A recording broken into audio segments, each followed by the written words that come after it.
What if your seemingly innocent camping trip turned into a chilling encounter with the unknown? In this story, two friends venture into the wilderness for a quiet escape, but find themselves in the center of a terrifying ordeal. Stay with us to unravel this bone-chilling tale from Nightmare Narratives. Cody and I had been planning this camping trip for weeks. It was one of our favorite ways to escape the mundane routine of work and city life. Cody, ever the outdoorsman, loved sharing his passion for nature with me, even though I was far less experienced. At 22, I had always relied on Cody's expertise. He was the Eagle Scout, the wilderness expert, while I was just there for the thrill of it. We chose Urpo Forest, a vast, sprawling woodland known for its serene beauty and remote campsites. Cody had camped there before and assured me it was the perfect spot to disconnect from the world. Our plan was simple: 2 days and nights surrounded by nature, with nothing but the essentials, a few beers, and our sense of adventure. We arrived at the forest early on a Wednesday morning, hoping to beat the weekend crowds. Not that there would be many. Urpo Forest wasn't exactly a popular destination. The drive itself was an adventure, with winding roads cutting through dense woods that seemed to stretch endlessly. The towering trees formed a canopy overhead, letting in just enough sunlight to cast dappled patterns on the ground. By the time we reached the designated parking area, my excitement had started to mingle with a faint sense of unease. There was something about the isolation that was both thrilling and intimidating. Cody took the lead, carrying the heavier backpack filled with our camping gear. We hiked for about 15 minutes, venturing deeper into the forest. The trail gradually disappeared, replaced by a carpet of leaves and pine needles that muffled our footsteps. The air was crisp, carrying the earthy scent of moss and damp wood. Despite the serenity, I couldn't shake the feeling that we were being watched. I chalked it up to my overactive imagination. After all, this was my first time camping this deep in the wilderness. "This is it," Cody announced, stopping in a clearing surrounded by tall pines. The spot was perfect, a flat area large enough for 2 tents, with a natural barrier of trees that offered some privacy. We set to work immediately, pitching our tents and setting up a makeshift campfire ring with stones we found nearby. Cody, as always, was quick and efficient, his tent standing proudly in just a few minutes. I, on the other hand, fumbled with the poles and fabric, taking nearly 20 minutes to get mine upright. "You're lucky I'm here," Cody teased, watching me struggle. "Otherwise, you'd be sleeping under the stars." Yeah, I muttered, finally securing the last pole. Not all of us are wilderness pros, you know. With the tent set up, we gathered sticks and logs for the fire. Cody had brought a fire starter and a lighter, which felt like cheating, but I wasn't about to complain. As the sun began to dip below the horizon, we lit the fire, its warm glow casting flickering shadows on the surrounding trees. Cody, ever the culinary enthusiast, whipped out a portable stove and began cooking steaks and burgers. The aroma of sizzling meat mingled with the smoky scent of the fire, making my mouth water. As we ate, we cracked open a couple of beers and let the music from Cody's portable speaker fill the air. Classic rock echoed through the clearing, blending with the natural sounds of the forest. It was moments like these that made camping so special. The simplicity of good food, good company, and the great outdoors. We reminisced about old times, laughing at shared memories and dreaming about future adventures. But as the sun disappeared completely, leaving us under a blanket of stars, the atmosphere began to change. The forest, which had felt so welcoming during the day, now seemed to close in around us. The towering trees cast long, shifting shadows, and the once soothing sounds of nature took on an eerie quality. Every rustle of leaves and snap of a twig made me glance over my shoulder, half expecting to see something. "Relax," Cody said, noticing my unease. "You're letting your imagination run wild.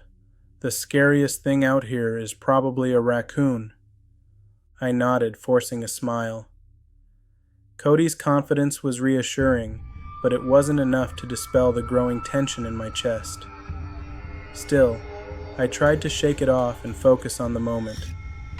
We played cards on a small folding table Cody had brought, switching between traditional games and a spirited round of Uno.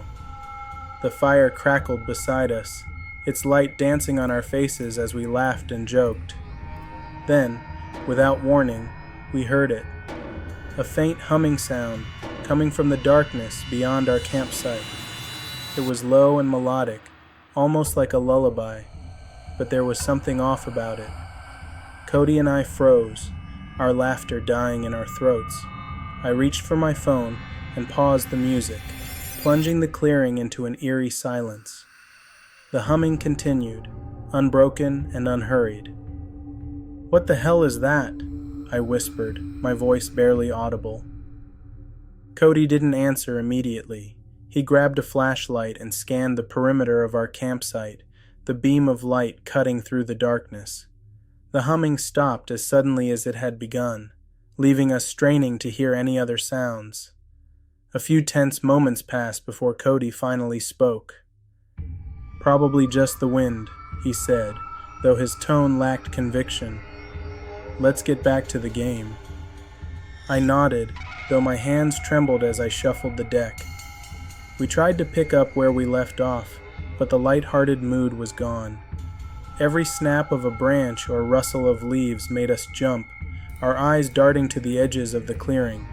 The forest, once a source of tranquility, now felt like a predator waiting to strike.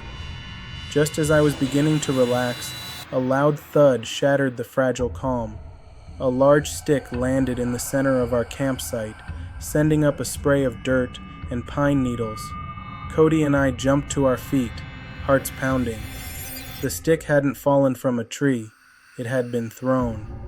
Cody's face hardened as he shouted into the darkness, "Whoever's out there, cut it out! Get a life!" His voice echoed through the trees, but there was no response. Instead, we heard the faint crunch of footsteps retreating into the woods. I turned to Cody, my voice shaking. "We should move, find another spot." He shook his head. "Not in the dark. It's too dangerous. We'll stay here, keep the bear spray close, and take turns keeping watch." Reluctantly, I agreed, though every instinct screamed at me to leave. As the fire burned low and the forest grew quieter, I couldn't shake the feeling that we were being watched. The darkness seemed alive, filled with unseen eyes and whispered threats. Little did we know, the worst was yet to come. Before we dive deeper into this unsettling night, take a moment to like and share this video if you're as captivated by chilling true stories as we are. Let your friends experience the terror too. The silence of the night was oppressive, broken only by the occasional crackle of the dying fire and the distant hoot of an owl. Cody insisted on taking the first watch, armed with the bear spray, while I reluctantly crawled into my tent. The thought of sleep seemed impossible, but exhaustion soon overtook my anxiety. I drifted off, lulled by the faint, rhythmic rustling of leaves.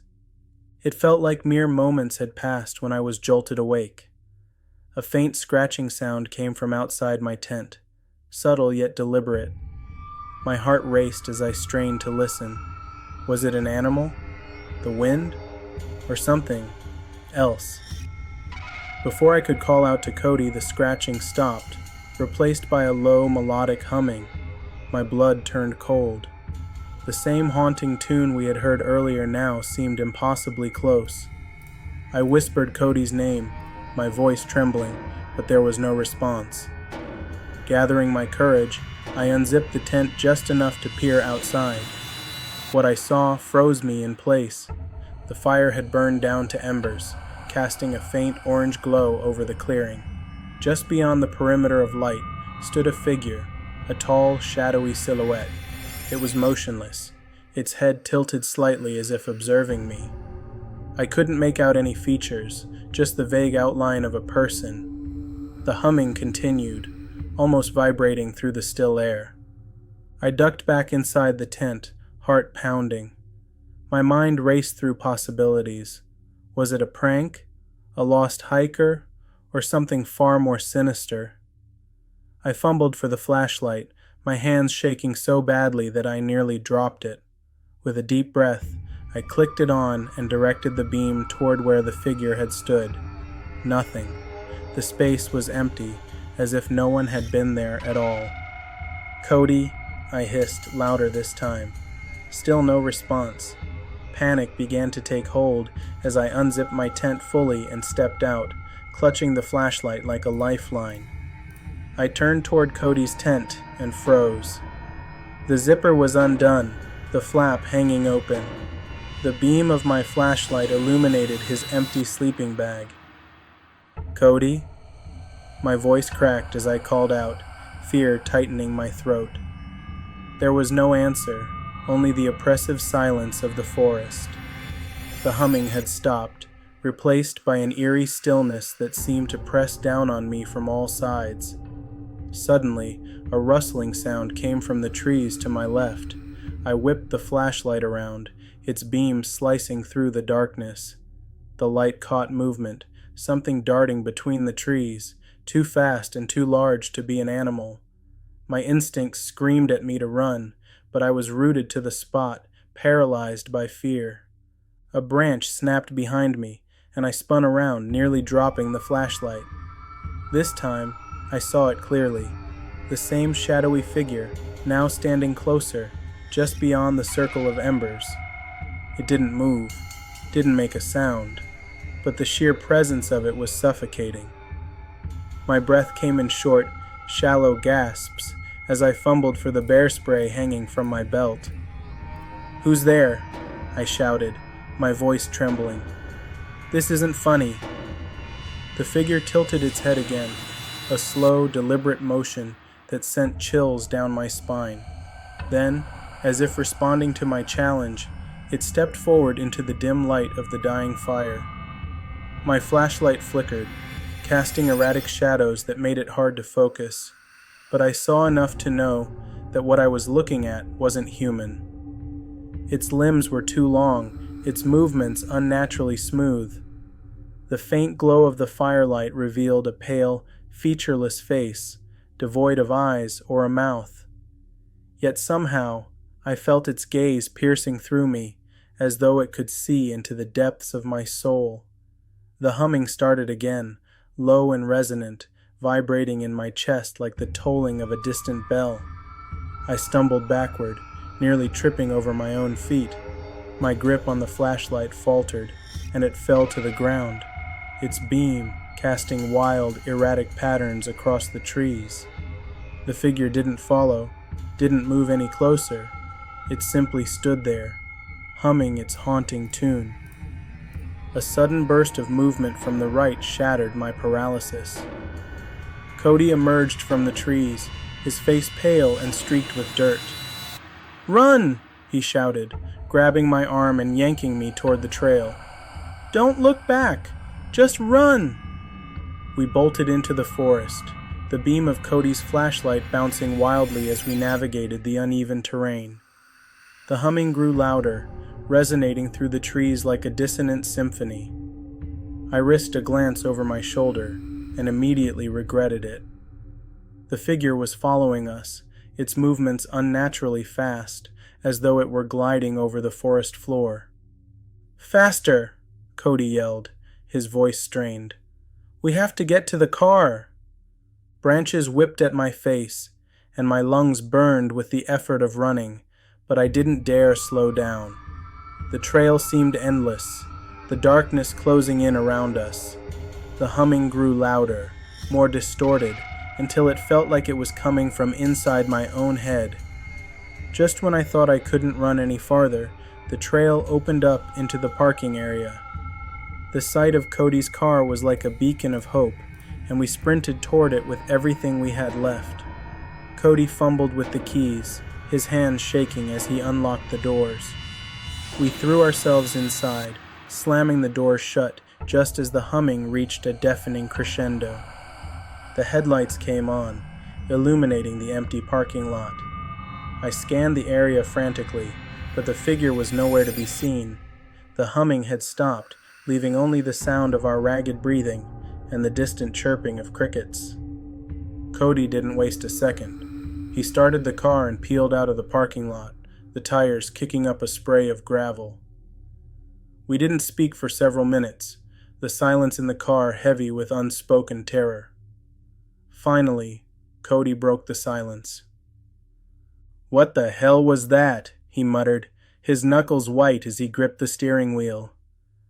"I don't know," I replied, my voice barely above a whisper. "But I'm never coming back here." "What do you think the shadowy figure was? Could it have been something supernatural, or was it all in their minds? Share your thoughts in the comments below, and let us know how you'd handle a situation like this. Don't forget to like the video if you're enjoying the story so far. As Cody drove us away from the forest, the oppressive silence in the car mirrored the lingering terror in our minds. Every shadow cast by the passing trees seemed to stretch toward us, as though the forest itself refused to let us go. My heart was still racing, the image of the shadowy figure replaying in my mind like a haunting refrain. "Do you think it's following us?" I finally asked, my voice barely above a whisper. Cody's jaw tightened, and he gripped the steering wheel so hard his knuckles turned white. "I don't know," he muttered, not taking his eyes off the road. "But I'm not stopping to find out." The headlights illuminated the winding road ahead, cutting through the suffocating darkness. Each turn felt like it could lead us right back into the nightmare we'd just fled. I found myself glancing into the rearview mirror more than I cared to admit, half expecting to see the pale, featureless face looming in the shadows behind us. "Do you think it was human?" I ventured. Cody hesitated. "I don't know what it was," he said at last, "but it wasn't anything I've ever seen before, and it sure as hell wasn't friendly." By the time we reached Cody's house, dawn was breaking, casting a faint golden light over the quiet neighborhood. For the first time since entering the forest, I felt a flicker of relief, but it was fleeting. Cody and I sat at his kitchen table, each nursing a cup of coffee we didn't really want. The silence between us was heavy, filled with unspoken questions we weren't ready to confront. Finally, Cody broke the silence. "We need to figure out what that thing was." I nodded, though the thought of delving deeper into the mystery filled me with dread. Part of me wanted to forget, to pretend the night had never happened, but another part of me knew that ignoring it wouldn't make it go away. We turned to the internet, scouring forums and articles for any mention of strange occurrences in Urpo Forest. What we found was both chilling and validating. Story after story recounted similar experiences. Campers and hikers hearing a melodic humming, seeing shadowy figures, and feeling an overwhelming sense of dread. Some stories described close encounters with the Watcher of the Woods, a figure from local legends said to haunt the forest and guard its secrets. But what unsettled me the most was the number of stories that simply ended without resolution. People who claimed to have seen the Watcher often disappeared without a trace, their final posts filled with fear and confusion. The more we read, the clearer it became that our encounter was far from unique and far from over. Days passed, but the memory of that night clung to me like a shadow I couldn't shake. At first, I chalked it up to lingering paranoia. Every creak of the floorboards, every flicker of light, felt like a harbinger of something sinister. But as the days turned into weeks, the signs became harder to ignore. It started with the humming, faint at first, barely audible over the background noise of daily life, but unmistakable. It seemed to follow me, growing louder when I was alone. At night, I began to see fleeting shapes in the corners of my vision, dark, indistinct figures that disappeared the moment I turned to look. Cody wasn't immune either. He called me one night, his voice trembling. "It's back," he said. I saw it outside my window, just standing there. "What do we do?" I asked, desperation creeping into my voice. "We can't just ignore it," he replied. "We need to go back." The thought of returning to Urpo Forest sent a wave of terror through me, but I knew Cody was right. Whatever we had encountered wasn't going to leave us alone. If we wanted to end this, we had to face it.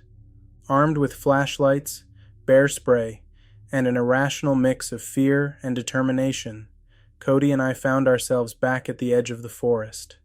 The familiar canopy of trees loomed overhead, casting long shadows in the fading light of dusk. Every instinct screamed at me to turn back, but we pressed on. The forest was eerily silent as we retraced our steps to the clearing where it had all begun.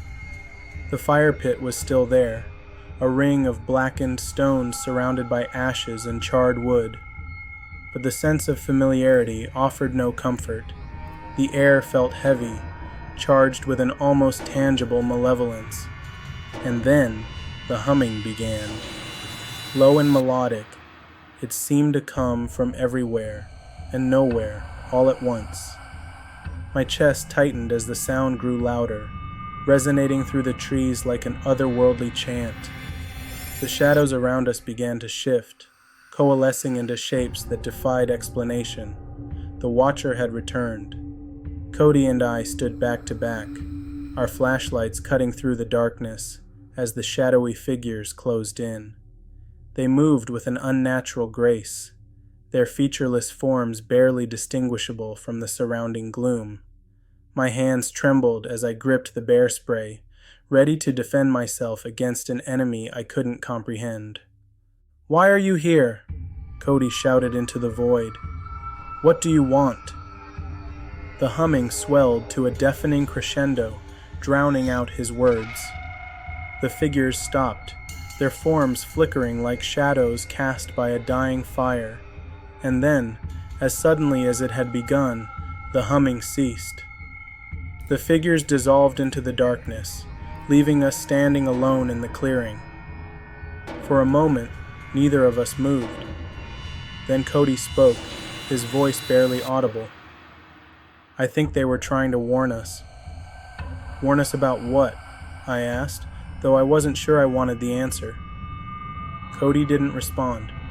Instead, he turned and began walking back toward the trail, his flashlight casting long, wavering beams of light. I followed, the weight of unanswered questions pressing down on me like a leaden cloak. "Do you think the Watcher was a warning, a protector, or something else entirely?"